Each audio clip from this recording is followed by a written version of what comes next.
After 1,000 days in prison, Canadian hostages have been released by China, and the price paid was high.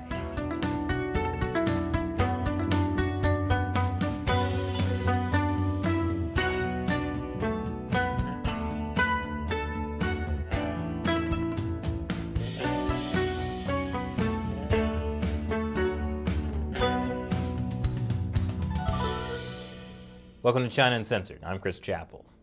Good news! The Chinese Communist Party just scored a major victory against the West. What? I didn't say who it was good news for. For the West, this is crippling. China's hostage diplomacy works. You see, in December 2018, Meng Wanzhou, the CFO of the Chinese telecom company Huawei, was arrested in Canada. She was accused of actual crimes, fraud relating to violating U.S. sanctions on Iran.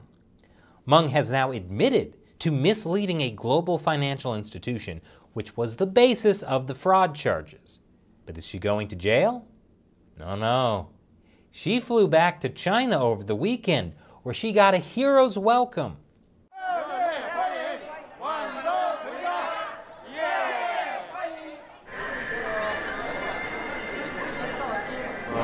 我是一直坚信，这晚舟回家，迟早都会有这么一天，一定会回来，他也一定能够回来。我也是这么认为。但是这一天，因为我们祖国强大了，这是毫无疑问的。那这一天给我们国庆2021年的国庆最大的开心，给全国人民最开心的事情，应该也是。 At her welcome, Meng said, as an ordinary Chinese citizen who had suffered this plight and been stranded abroad for 3 years, there was never a moment where I did not feel the care and warmth of the party, the motherland, and the people. Ordinary? She's anything but ordinary. First of all, the reason she's the CFO of one of China's biggest telecom companies is because she's the daughter of its founder, Ren Zhengfei, who was a high up in the Chinese military. Also, ordinary Chinese citizens don't get their names written on Shenzhen's tallest skyscraper. You know how else we know she's not an ordinary Chinese citizen? Because the Chinese Communist Party literally kidnapped 2 Canadian citizens and held them hostage for 1,000 days. To try and force Canada and the US to drop charges against Meng. And it worked! More after the break. Welcome back.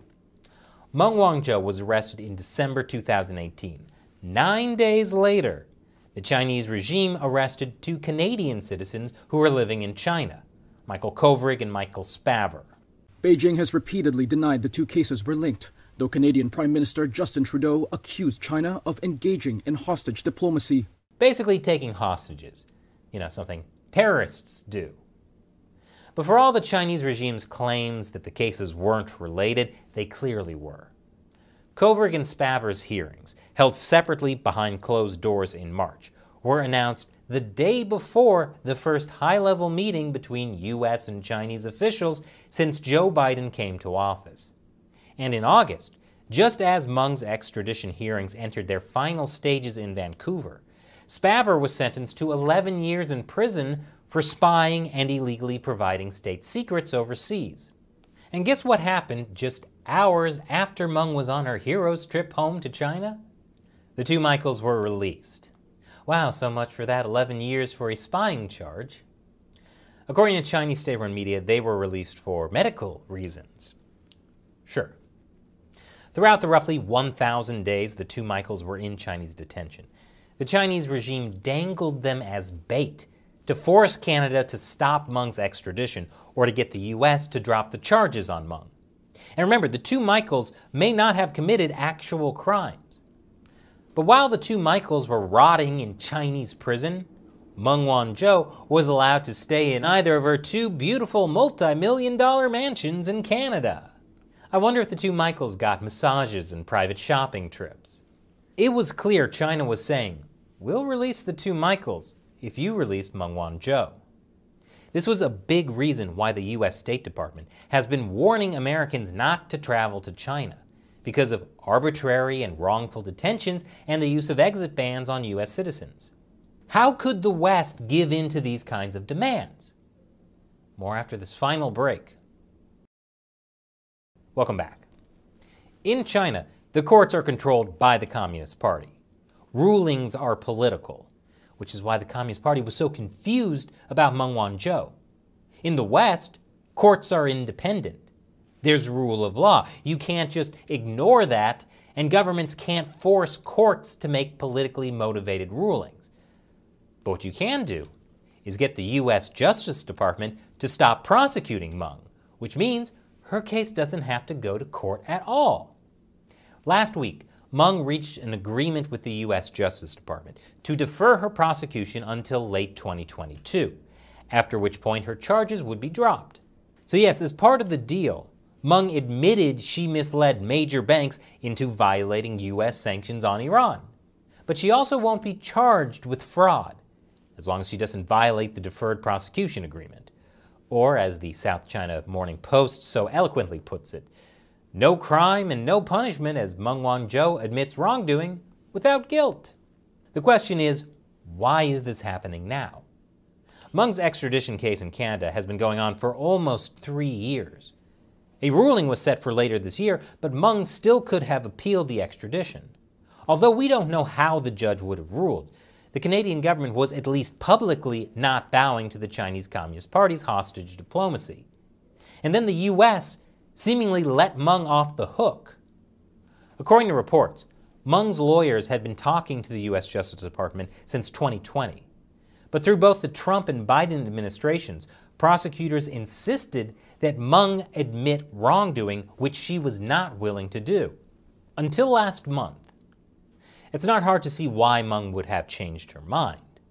Maybe she realized that Canada was actually going to extradite her to the US, and this gave her a way out. But why would the US Justice Department cut a deal with Meng? Justice Department officials defended their actions, saying that many similar cases led to little jail time and that prosecutors felt that Meng's statement gave them 85% of what they would have gotten if she had gone to trial. Of course, there are also questions about whether the Biden administration pressured the Justice Department. White House Press Secretary Jen Psaki denied this. In a press briefing, Psaki said that this was an independent legal decision made by the Justice Department. And she said it doesn't mean there's a larger change in the US government's China policy. Sure. But even if what she's saying is true, that's not how the Chinese Communist Party sees it. Remember, they have a hard time with the idea of independent judiciaries. Communist Party mouthpiece, The People's Daily, wrote this was a major victory of the Chinese people. And by victory of the Chinese people, they mean victory for the Chinese Communist Party. One of the top comments on Weibo, China's version of Twitter, said the reason why Meng's return has drawn so much attention is that this is a diplomatic coup for China and a manifestation of China's strength. As CNN says, many called her a national hero and hailed her return as a symbol of China's victory over the West. Chinese state-run media reports were filled with that message. They also erroneously said that Meng had pleaded not guilty and left out the part where she admitted wrongdoing. Also conspicuously absent was any mention of the release of the two Canadians, Kovrig and Spavor. Some social media posts about their fate were also censored in China. But as I said earlier, this is a major victory for the Chinese Communist Party, at least in the short term. What happened with Meng Wanzhou undermines everything the US has been trying to achieve against the Chinese Communist Party. Yes, it's great that the two Canadians were able to return home. It's been horrible for them in China. But it tells the Chinese regime they can just kidnap innocent foreigners to use as leverage against their governments, which means they will keep doing it. And as the New York Times puts it, their release will likely do little to resolve deeper issues, including human rights, a sweeping clampdown in Hong Kong, cyber espionage, China's threats to use force against Taiwan, and fears in Beijing that the United States will never accept China's rise. And speaking of using people as leverage against their governments, The Chinese Communist Party also released 2 American siblings they had stopped from leaving China for 3 years. Why weren't they allowed to leave China?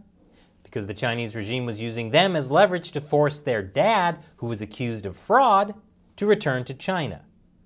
It's nice to know that no case is too small for the Chinese Communist Party's hostage diplomacy.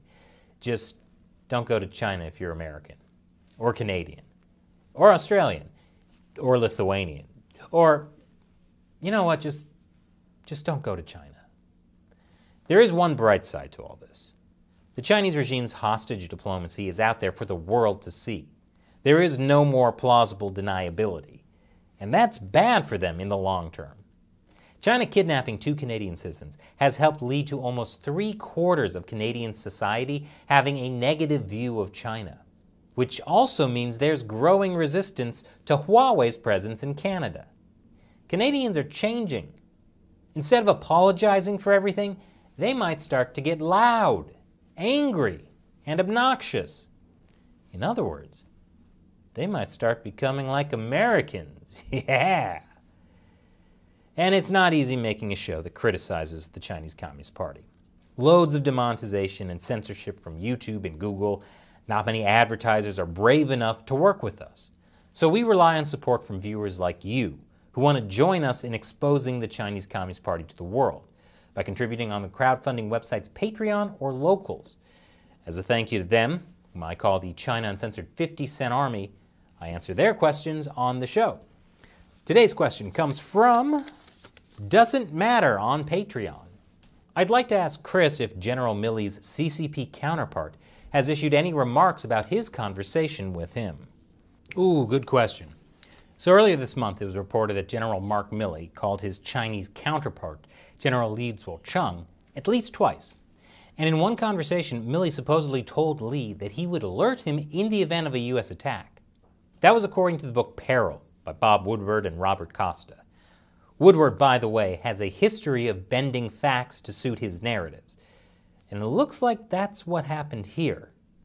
Woodward was framing the story as General Milley going behind then-President Trump's back because Milley was concerned Trump was erratic and might launch a war with China as a wag-the-dog type distraction, that is, starting a war to help win an election. However, it turns out, and this is according to Fox News, those calls were not secret.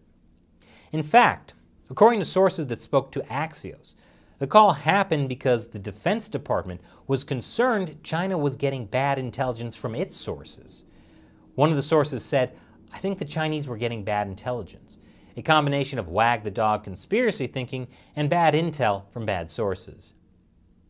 Sounds familiar. Milley is standing behind his communications with China. But his Chinese counterpart, Li Zuocheng, has not really said much. And that's because this was a huge win for the Chinese Communist Party. The CCP loves using internal political divisions in the U.S. against us. Let us devour ourselves over pointless partisan bickering, and the Chinese regime wins. Thanks for your question, and your support doesn't matter, because it really matters. And if you'd like to join us in the fight to expose the Chinese Communist Party to the world, you can help us by liking and sharing this video, or you can join the China Uncensored 50-cent Army over at patreon.com/China Uncensored or ChinaUncensored.locals.com. You get different perks with each, so check them out. Once again, I'm Chris Chappell. See you next time.